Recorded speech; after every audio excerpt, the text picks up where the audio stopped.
I'm Paul Atreides of House Arrakis. I think I'm the special one, but I'm not sure. Let me take some spice and see how I feel. Oh wow, yes, I am the Muad'Dib. Yes, follow me. Nothing bad will ever happen. Hello and welcome back to another popcorn chat. I hope you guys are doing well. In this video, I'm going to speak to you about Denis Villeneuve's Dune Part 2. Now, it's been 2 years since we had Dune Part 1, and as someone who's never read the books and has no idea what was going to happen, I needed to see this as soon as possible, and I went and saw it in an IMAX screening on the day of release. This was an amazing spectacle from Villeneuve, once again highlighting that he is the king of sci-fi as well as great storytelling. Seeing this on the IMAX with the heating blasting through the cinema, I really felt like I was in the desert, in that environment, and I felt like a Fremen. Everything is bigger and bolder than the first, giving you a true sense of scale, place, and purpose. From the hand-to-hand combat fights, the practical and the CGI effects, they all really enhanced what we loved in that first film, but just completely upscaled it. There are stellar performances from our lead cast, in particular Timothée Chalamet, Rebecca Ferguson and Zendaya. I know in my review of the first film I mentioned how much I loved Timothée Chalamet and Rebecca Ferguson's performances, but I have to add Zendaya in this one as Chani. She does such a great job in terms of showing a range of emotions through her reactions.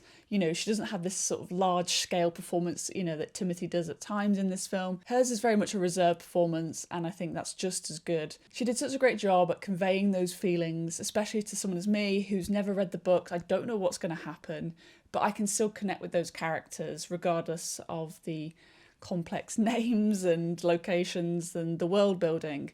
I understood how she felt as a character, and to me, that's the main thing. Not to mention Austin Butler's most unhinged performance to date. I thought his role as Fade Raltha was amazing. Even though he had a limited amount of time on screen, what he did with that was excellent in terms of the physicality, the subtleties. Everything he did in this film was excellent. If you've only seen him in Elvis, this is definitely going to change your perspective and really take him seriously as an actor. Hans Zimmer confirms that he is the best composer when it comes to scoring a film. I said in my review of the first film that the Dune score was the best thing he's ever done. I think this is on par, if not better, than the first film. There's just something that's so encapsulating and world building alone just within the music. You don't even need to see the film just to sort of take you there into the world of Dune. The power of music and emotions through his scores are just insane. And yeah, Hans Zimmer's just the GOAT. The film, however, falls victim to its pacing within that first act when we see Paul going through his training with the Fremen. This felt a little bit tedious at times, the back and forth, coming to realisation of his power and the influence he has amongst the Fremen, well, those that believe anyway. So for me, this felt a little bit slow to get going. You have it in, you know, multitudes of films, but for me, that's where the film, I was waiting for it to get going. I was like, come on, everyone's giving this a 5 stars on Letterboxd. What's going on? But once we get past that training, he understands his power and his potential role within, you know, freeing all these people and harnessing the power of spice. That's when it really gets going after those first 30 minutes or 45 minutes or so. Otherwise, this was a great cinematic experience that you should definitely see on the biggest screen possible with the best sound system to hear that Hans Zimmer score and become totally absorbed in the world of Dune, brought to you by Denis Villeneuve. So just for reference, I gave Dune Part 1 3.5 stars out of 5.